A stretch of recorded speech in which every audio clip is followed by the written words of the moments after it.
All of you together, great morning. Great morning, sir. That's good.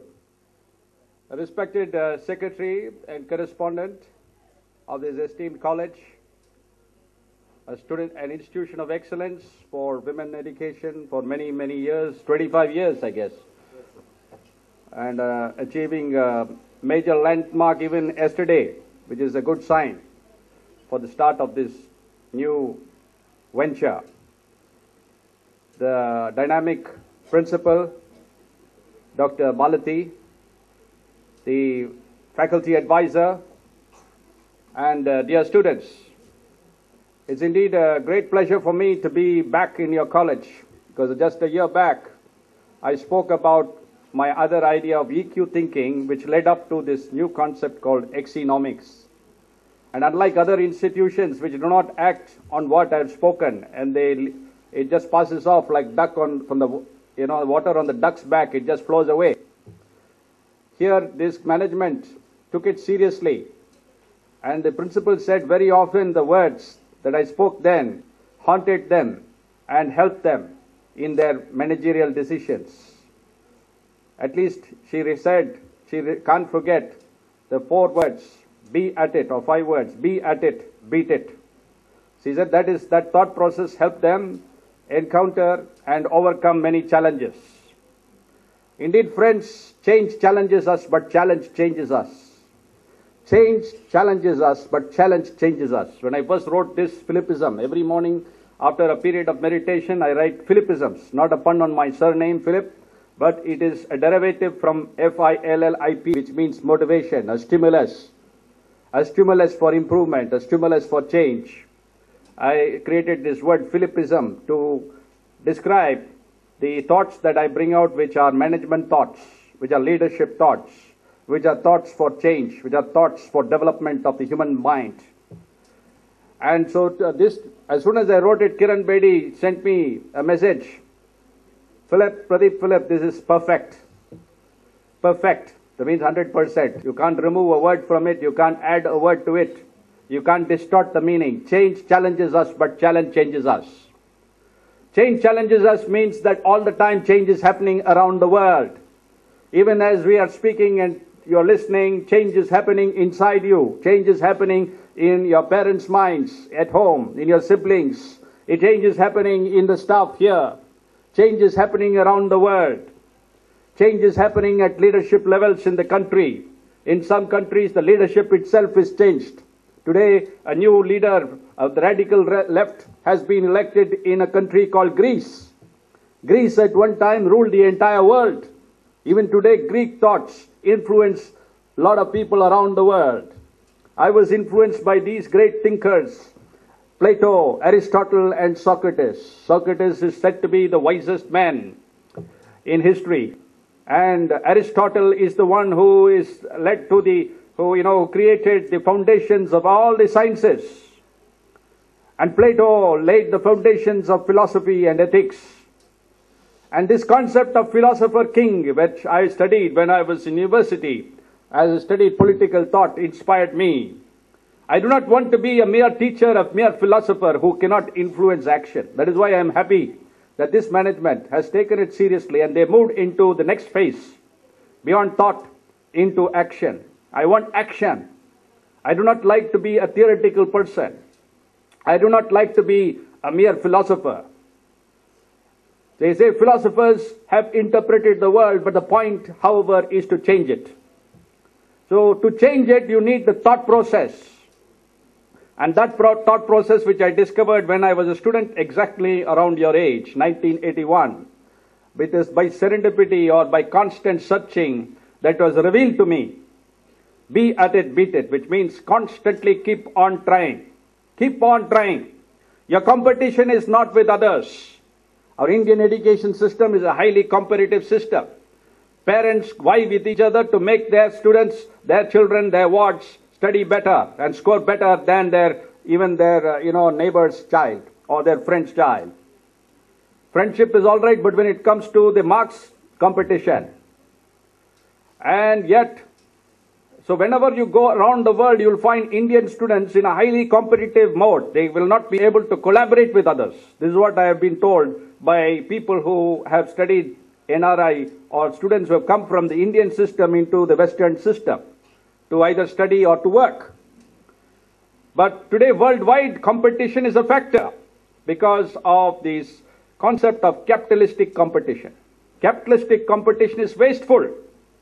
And that is why today you find, after 300 years since Adam Smith, the father of economics, wrote the book, The Wealth of Nations, 1% of the world enjoys more wealth than 80% of the world's population. Even though for the last 300 years, liberal democracies have been swearing by their guiding principle, which is the greatest good of the greatest number, the greatest happiness of the greatest number. Probably they believe in the Indian principle of renunciation or the Jain principle of renunciation, that the less people have, the less people earn and less people have, the more happy they will be.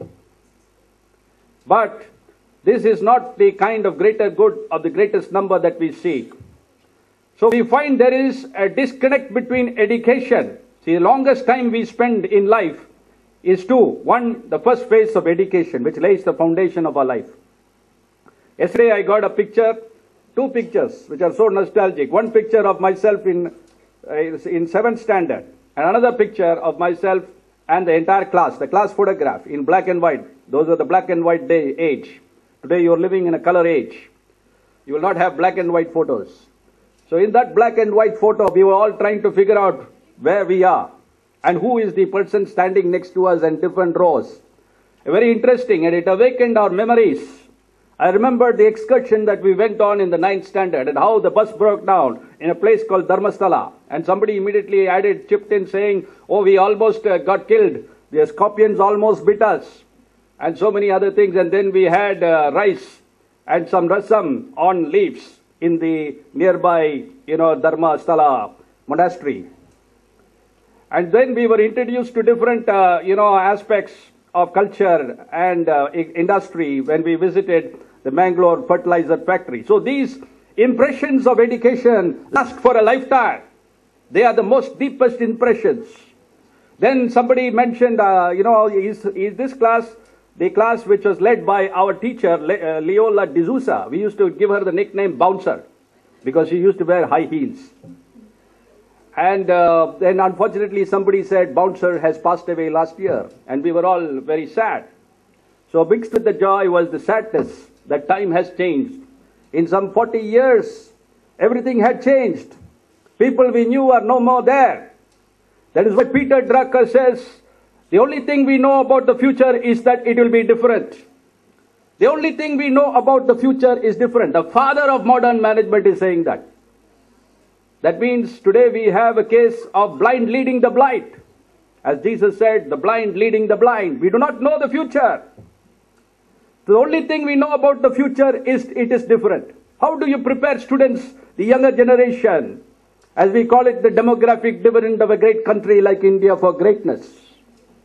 The present education system seems to have failed. Of course, you have excellent educational institutions like your college. But how to create that fillip, that stimulus, that will put you on a path of constant challenge? You challenge your status quo. You never be satisfied. So today, if you are the top ranker, don't be satisfied. Where do I go next? Don't compare yourself with other classmates. So when you have a passion for excellence, as your correspondent rightly said, automatically your numbers will chase you. As a student, your numbers means your marks, your percentage, your grades. And then later on it means jobs. It means earning.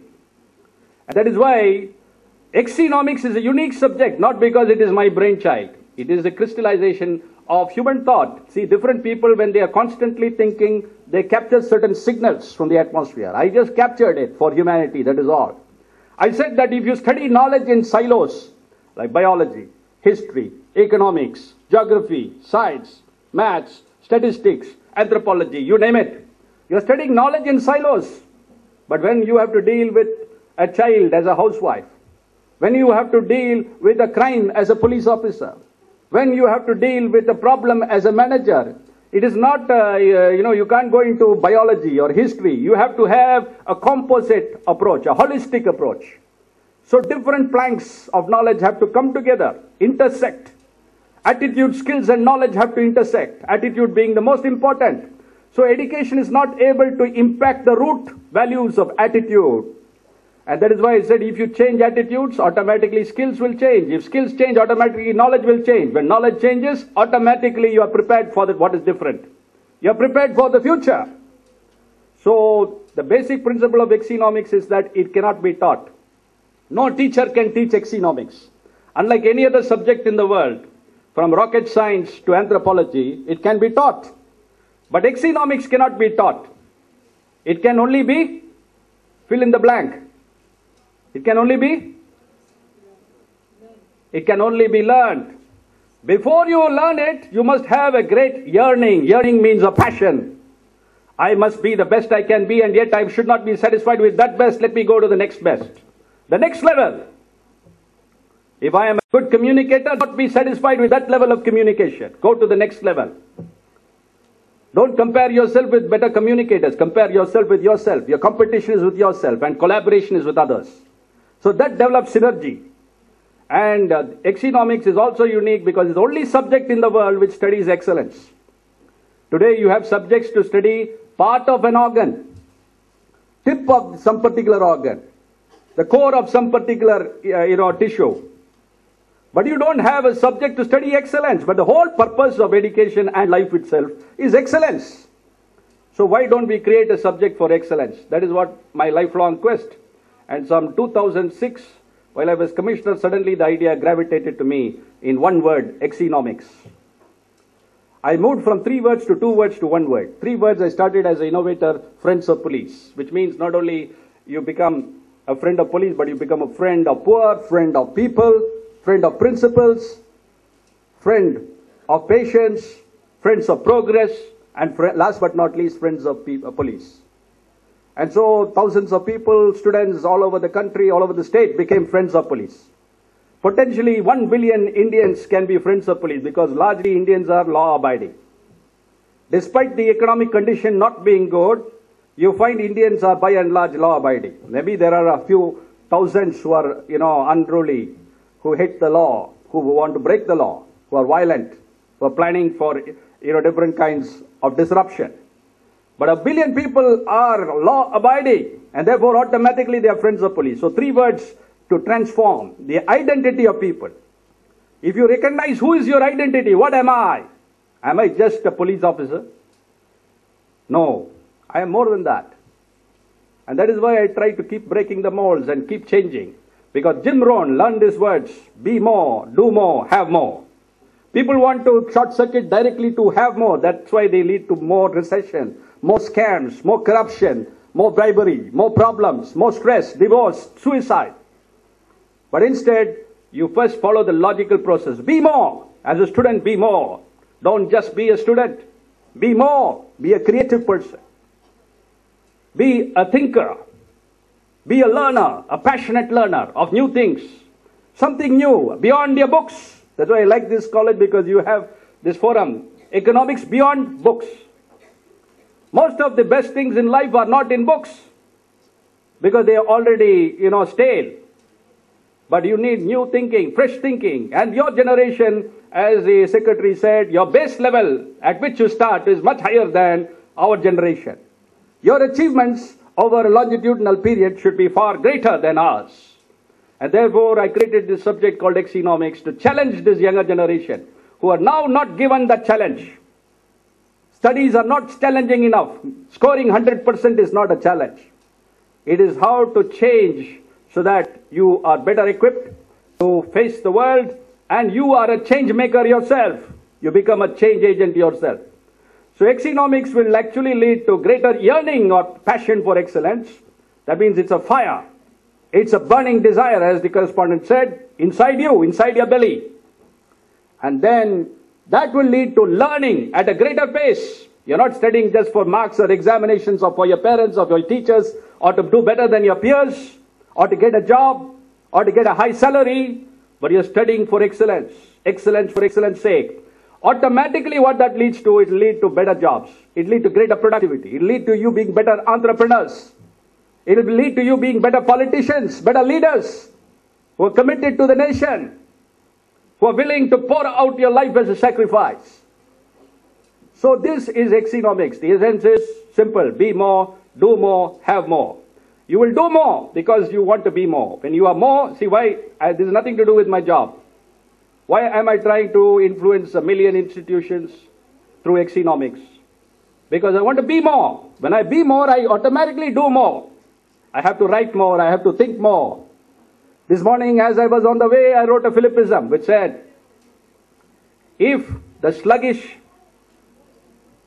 means slow moving caterpillar, creepy looking caterpillar, can turn into a beautiful, flying and useful, fill in the blanks, butterfly. Now, if you're just studying botany, this doesn't challenge your imagination. You got to think, how does the caterpillar become a butterfly? If the sluggish, hideous-looking or creepy-looking caterpillar with 100 limbs can become a beautiful, flying, useful butterfly, colorful butterfly, you and I can excel. You and I can excel. That's what the premise of economics. Today, currently, education is teaching 1 or 2 students to excel. In each class, what is the focus of the parents, the teachers, and everybody? One student has got even in the IIMs, they will say the best student has got a six-figure salary.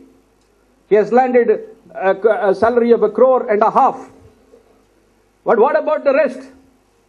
You have to look at every student. Everyone. Economics means every one of you has a potential for excellence. You will excel in different domains. You must find out what you're passionate about.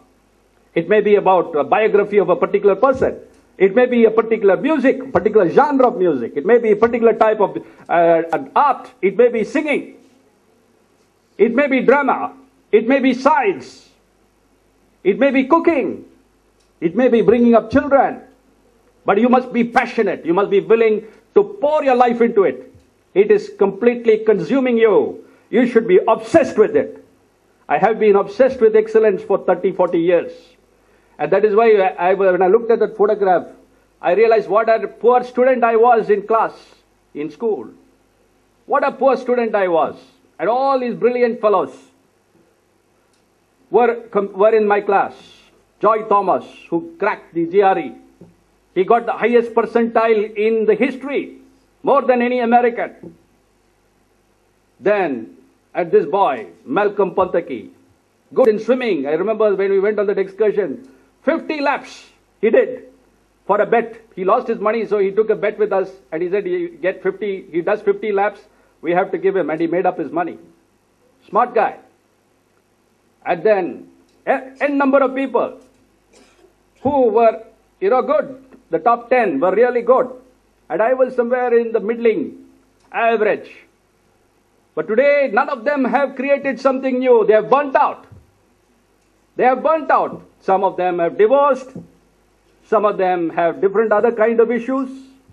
Have lost the passion and the vision. So don't burn out too early by putting all your eggs in one basket, into only academics or into only profession. Have a variety of interests and be passionate about following what you want to excel in, what your yearning is for. Automatically you will do more. That means your skills will develop. You'll be able to communicate your passion to others. You'll be able to transfer it to others.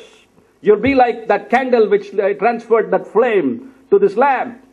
To 1 million people you would transfer your passion. Imagine the country's growth. Today Sachin Tendulkar's excellence in cricket is restricted to him. Okay, he's conferred Bharat Ratna.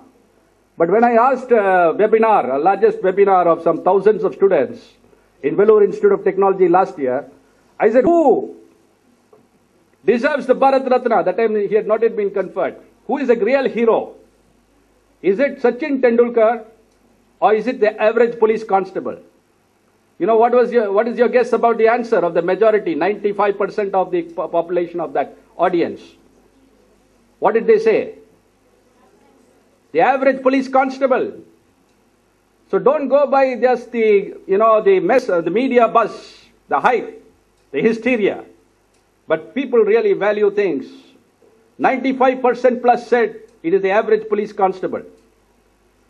Of course, Kiran Bedi, when she got my tweet, he said this is wonderful. But she said we need, of course, certain heroes like Sachin to look up to be a motivator, to be a role model.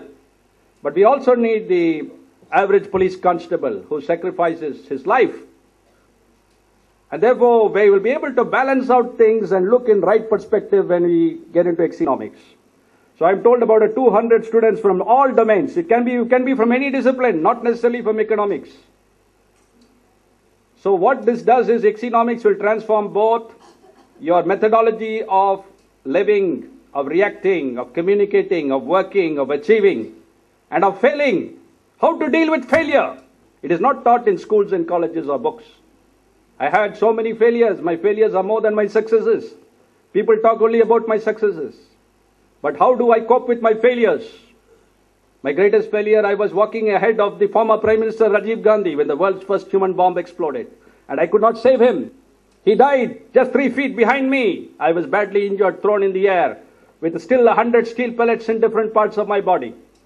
A greatest failure, people ruled me out. They thought, this man is finished, his career is over. His health will not be good. But today, every day, I do 1.5 hours of exercise. I'm building myself up.